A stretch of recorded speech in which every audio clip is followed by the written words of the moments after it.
समस्याएं हमारे जीवन में बिना किसी वजह नहीं आती। समस्याएं हमारे जीवन में बिना किसी वजह नहीं आती।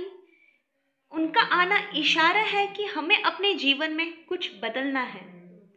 Hello everyone, very warm welcome to all of you. So students, आज हम क्लास 8 साइंस के एमसीक्यू क्वेश्चंस देखेंगे। तो बढ़ते हैं हमारे प्रश्न की तरफ। देखिए स्टूडेंट्स, हमारा पहला प्रश्न है, घर्षण बल किसे कहते हैं तथा ये कितने प्रकार के होते हैं। इसे हम फ्रिक्शन फोर्स कहते हैं इंग्लिश में। देखिएगा, जब कोई वस्तु किसी दूसरे वस्तु के पृष्ठ पर गति करती है, ये वस्तु है लकड़ी का गुटका है और ये दूसरी वस्तु है टेबल, इसके पृष्ठ पर गति कर रही है। अभी क्या है, ये विराम अवस्था में है, ठीक है। अब देखिए, इस पर लगाया गया एक फोर्स। जब कोई वस्तु किसी दूसरे वस्तु के पृष्ठ पर गति करती है या गति करने का प्रयास करती है, तो दोनों संपर्क पृष्ठों के मध्य गति के विपरीत दिशा में एक बल कार्य करता है। अब देखिए, जैसा कि ये एक क्या है, लकड़ी का गुटका, आपने इसे यहाँ धकेलने की कोशिश किया, ठीक है। यहाँ पे आपने क्या लगाया, बल, और ये बल की विपरीत दिशा में एक और बल कार्य कर रहा है, जो है इस गति का विरोध करने वाला बल। इस बल को हम कहते हैं घर्षण बल। बढ़ते हैं नेक्स्ट, घर्षण बल कितने प्रकार के होते हैं। देखिएगा स्टूडेंट्स, घर्षण बल होते हैं 3 प्रकार के। पहला है स्थैतिक घर्षण, दूसरा है हमारे पास सीमांत घर्षण और तीसरा है गति घर्षण। स्थैतिक घर्षण, सीमांत घर्षण नहीं लिखा पर बता रही हूँ मैं आपको, और है गति घर्षण। अब देखिए, जो स्थैतिक घर्षण है वो किसे कहते हैं, जब एक वस्तु को दूसरे वस्तु के पृष्ठ पर चलाने का प्रयास करते हैं। जैसे देखिए, अब ये क्या है, लकड़ी का गुटका, इस पर चलाने का प्रयास करा, ठीक है। ये चित्र आपको नजर आ रहा होगा, यहाँ पे लगाया फोर्स और इसके अपोजिट डायरेक्शन में एक लग रहा है बल, जो है घर्षण बल। देखिए, जब एक वस्तु को दूसरी वस्तु के पृष्ठ पर चलाने का प्रयास किया जाता है, परंतु वह चलती नहीं है। चलाने का प्रयास करा पर वो चली नहीं। इस अवस्था में दोनों वस्तुओं के संपर्क के बीच कार्य करने वाला बल क्या कहलाएगा, स्थैतिक घर्षण बल। यानी चलाने का प्रयास किया गया है, देखिए यहाँ पे चलाने का प्रयास किया गया है पर ये वस्तु हिली नहीं, वस्तु में कोई भी गति नहीं हुई, ये कहलाए स्थैतिक घर्षण।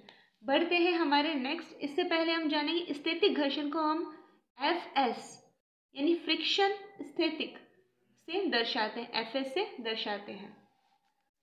देखिए नेक्स्ट है हमारा सीमांत घर्षण बल।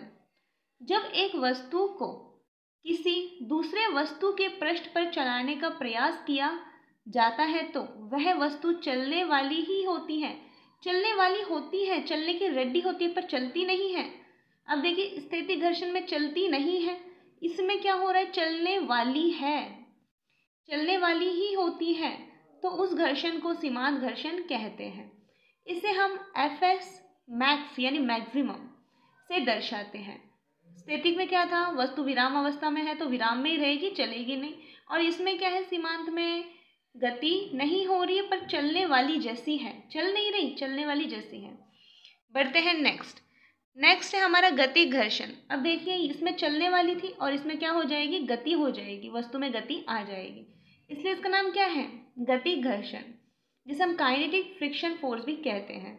जब एक वस्तु दूसरे वस्तु के पृष्ठ पर गति करती है, उम्मीद करते हो समझ में आ रहा है आपको, गति करती है, तो इस समय दोनों वस्तुओं के संपर्क पृष्ठों के बीच कार्य करने वाला बल क्या कहलाता है, गति घर्षण।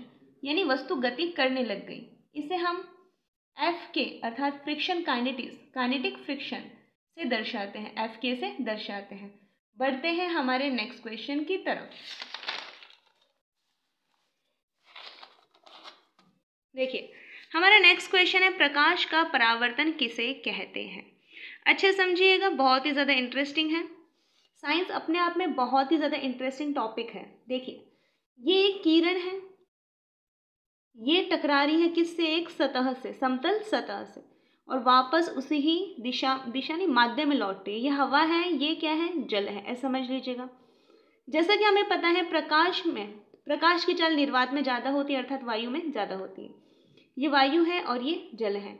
ये आई एक किरण, ये टकराई इससे और ये हवा में ही लौट गई। इधर पूरी हवा ही तो है, हवा में फिर से लौट गई। अब इसकी डेफिनेशन कैसे लिखोगे? जब एक प्रकाश की किरण यानी आपतित किरण ये रही, जब एक प्रकाश की किरण किसी समतल सतह से टकराती है तो पुनः उसी माध्यम में लौट जाती है। प्रकाश का परावर्तन कहलाता है। परावर्तन का अर्थ क्या होता है? परावर्तित होना यानी लौट जाना। जब एक प्रकाश की किरण किसी समतल सतह से टकराती है तो वापस उसी माध्यम में लौट जाती है। प्रकाश का परावर्तन कहलाता है। देखिए आगे, आने वाली किरण को हमने कह दिया आपतित किरण, और ये हो गए हमारी समतल सतह या चिकनी सतह। यहाँ से टकरा कर ये वापस यही लौट गई, और ये बीच का जो बिंदु है, ये लाइन है, ये है अभिलंब। ठीक है। अब देखिए, आपतित किरण और अभिलंब के बीच बनने वाला कोण आई, जिसे हम आपतन कोण कहते हैं। अब दूसरा, परावर्तित किरण और अभिलंब के बीच बनने वाला कोण आर, जिसे हम परावर्तन कोण कहते हैं। अब देखते हैं इसकी डेफिनेशन विस्तार से। जब कोई प्रकाश की किरण, देखिए, जब कोई प्रकाश की किरण किसी चिकनी या समतल सतह से टकराती है तो वह पुनः उसी माध्यम में लौट जाती है। देखिए, हवा में ही आई थी, ऊपर हवा है, नीचे जल है, यहाँ से टकराई प्रकाश की किरण, वापस यही लौट गई, हवा में ही लौट गई। प्रकाश का परावर्तन कहलाया। और देखिए, अभिलंब, आपतित किरण और अभिलंब के बीच बनने वाला कोण आपतन कोण कहलाता है, जिसे कोण आई से दर्शाते हैं। और परावर्तित किरण और अभिलंब के बीच बनने वाला कोण आर, जिसे हम परावर्तन कोण कहते हैं, इसे कोण आर से दर्शाते हैं। देखिए आगे, यहाँ से नियम शुरू नहीं है हमारे। ये देखिए, आपतित किरण और अभिलंब के बीच बनने वाला कोण क्या कहलाया? आपतन कोण, जैसा कि मैंने आपको बताया है, कोण आई से इसे दर्शाते हैं। और परावर्तित किरण और अभिलंब के बीच बनने वाला कोण क्या कहलाया? परावर्तन कोण। अब बढ़ते हैं हमारे नियम की तरफ। परावर्तन के नियम है 2। देखिए, पहला नियम, आपतन कोण, जिसे हम क्या कह रहे हैं? कोण आई। ये रहा कोण आई, और ये देखिए कोण आर। ठीक है, दोनों क्या हैं? बराबर। ठीक है, आप लिखोगे पहले नियम में आपतन कोण का मान परावर्तन कोण के बराबर होता है, अर्थात कोण आई बराबर कोण आर।